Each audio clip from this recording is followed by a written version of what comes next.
Everyone assumes the young will always take care of the old. Social Security projections assume it, retirement calculators assume it, financial advisors assume it. Why?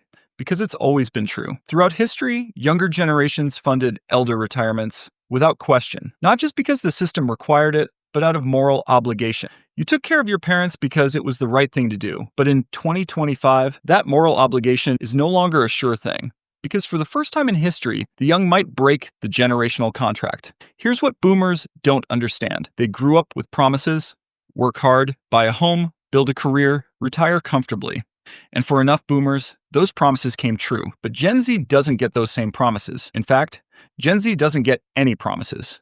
The rules are being rewritten as we speak, and every change makes things worse for them. Retirement age pushed back, benefits reduced, Social Security going insolvent before they can collect. Meanwhile, the only promise they did grow up with, work hard, get a good job, afford a middle-class life, is already broken. Gen Z is waking up to a harsh reality. Everything they were taught was a lie. The kids who did everything right are facing student debt they'll never escape, homes they'll never afford, families they'll never start, and at the end, no pension, no house, no security. Meanwhile, boomers, who hold 51% of America's wealth, expect Gen Z to keep funding their 30-year retirements without complaint. But here's the thing about moral obligations. They only work when both sides get something out of it. And by 2028, Gen Z will have the votes to ask a simple question. Why should we keep funding a system that's already decided we get nothing? Boomers dependent on Social Security are standing on a powder keg. And moving forward, all bets are off. Welcome to Money History X, where we expose the financial patterns everyone else is too afraid to talk about. Here's today's question. Do you feel Gen Z has the moral obligation to fund Social Security? Drop your answer in the comments, because what I'm about to show you will change how you see the next 10 years. So if everyone knows Social Security is going insolvent by 2034, why hasn't Congress fixed it? Because boomers had the votes to kill any solution that hurt them. For decades, politicians kicked the can down the road, raised the retirement age for future generations, tweaked formulas, borrowed from the trust fund. Every fix protected boomers and pushed the pain onto someone else. But 2034 isn't another crisis we can postpone. It's the end of the road, and the generation that decides how we handle it is about to change. For 30 years, Social Security was untouchable because boomers controlled Congress. But by 2028, Gen Z and Millennials will be the majority. That's not just a power shift. That's the moment when a generation that never agreed to any of this gets to decide if they'll keep paying. The timeline starts now. Here's how it happens. In 2028, the power shifts. Gen Z and Millennials outvote boomers for the first time in American history. Politicians follow the votes, and suddenly, ideas that were unthinkable for 30 years are everywhere. A progressive New York congresswoman proposes cutting Social Security entirely for any boomer with a net worth over $1 million. A populist senator goes further. Why are we funding boomer landlords with 5 rental properties when families can't afford rent? Fox News calls it socialism. Gen Z calls it leveling the playing field. Social media explodes. And that's exactly the point, because while everyone's screaming about these radical proposals, Congress quietly passes the real legislation. Switching to slower inflation adjustments, means testing at $2 million, delaying cost of living increases. Compared to eliminating benefits for anyone with a paid-off home, these sound downright reasonable. Boomers with assets sigh with relief. They dodged the extreme proposals younger voters feel vindicated. Their payroll taxes aren't going up. Both sides are relieved the worst-case scenario didn't happen, but the foundation just cracked. For 30 years, Social Security was untouchable. Now it's on the table. Now it can be changed, adjusted, reformed. And what comes next is much worse. But 2028 didn't solve the problem. It just opened the door. For 4 years, Social Security dominates everything. Every month, another proposal, every vote is treated like a referendum on who deserves to survive. The media framing is brutally predictable. Fox News runs the grandmother, 82 years old. $1,600 a month, can't afford medicine. They're voting to take away what she needs to survive.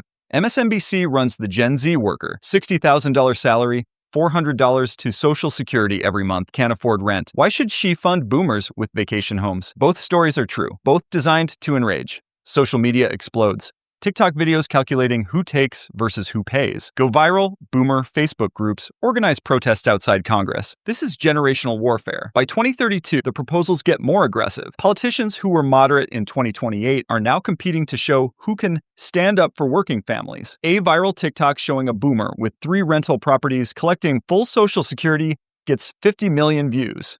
Congress responds within weeks. Every politician running in 2032 has to answer. Will you raise taxes on workers or adjust benefits for wealthy retirees? Nobody can dodge the question anymore. Then 2034 hits. The trust fund runs dry. The bills pass. Not dramatic cuts they fear, monger on the news. Technical adjustments that sound reasonable. Slower inflation tracking. Expanded means testing. Modified formulas. Death by 1,000 cuts. Boomers know exactly what's happening. Cable news tells them every day they see the erosion coming, but they can't stop it anymore. By 2035, the world that emerges is almost unrecognizable from 2025. Boomers are now 71 to 89 years old. The oldest are dying, the youngest can't work anymore. Their Social Security checks still arrive every month.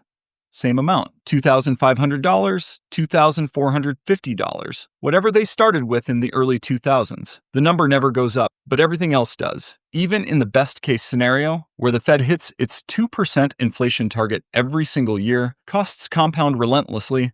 Rent that was $1,500 in 2025 is now $1,800. Groceries that were $400 are now $500. That's the best case. If inflation runs hotter, 3%, 4%, the gap becomes catastrophic. Checks stay flat. Costs grow at least 20%. Probably more. Wealthy boomers with assets are fine. They never needed Social Security anyway. But the boomers who worked 40 years and counted on the system, they move in with their kids. They take reverse mortgages on paid-off homes. They compete for the position of greeter at the local Walmart. They feel betrayed, and they are. But nobody's listening. Gen Z is now 28 to 43. They're the dominant voting bloc for the next 30 years. And society has moved on. Boomers are no longer the center of policy debates. They're not tossed aside. They're just ignored. Their complaints about broken promises don't resonate with a generation that was never given any promises to begin with. To Gen Z, boomers are a relic from a world that doesn't exist anymore. A generation who got cheap college, affordable homes, pensions, and Social Security. Things so far removed from current reality, they might as well be mythology. Gen Z can't relate. They can't even imagine that world. Their reality is student debt, rent forever, gig economy jobs, and a retirement system they'll never benefit from. So when boomers complain that the system betrayed them, Gen Z's response is simple. Welcome to our world. Social Security still exists. The checks still go out. The system didn't end. It just went from barely enough to not enough at all. And the generation with the votes has moved on to their own problems. But this isn't just about Social Security. This is about what happens when an entire society learns that promises always break. Boomers were promised secure retirements. They paid in for 40 years. The system broke its promise. Gen Z was promised the American dream. Work hard, get a degree, afford a life. The system broke that promise before they even graduated. And now Gen Alpha is watching both generations get betrayed in real time. They're seeing it with their own eyes. Promises get made, then promises get broken. What do you do when that's all you've ever known? You stop planning, you stop saving, you stop building for a future that won't exist. And when enough people do that, civilizations hollow out. History shows us exactly how this plays out. Rome didn't fall because of barbarian invasions. It fell gradually when Rome stopped fulfilling its promises. When soldiers were promised retirement bonuses that never came, they stopped defending the borders. When citizens watched the empire break every promise, they lost faith in the idea of Rome. And when the barbarians reached the gates, nobody was willing to defend it. In the end, nobody fights to save a system that betrays them. This is the pattern. Late-stage empires always break their promises. Rome did it with debased currency and unpaid legions. France did it before the Revolution. Weimar did it with hyperinflation. And America is doing it right now with Social Security, with the American dream, with every promise made to the young that won't be kept. We're not in early Rome building aqueducts and roads.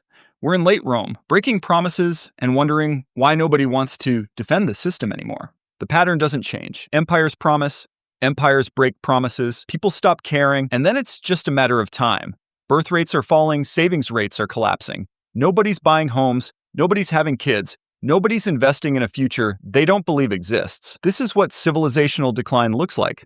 Not a dramatic collapse, just a slow realization that the promises are gone and nobody's coming to restore them. The boomers lost their retirements. Gen Z never had a future to lose, and the generation after them, there's nothing left to believe in. History doesn't repeat, but the patterns are always there. Every empire that breaks its promises faces the same choice: restore trust or watch the system collapse from within.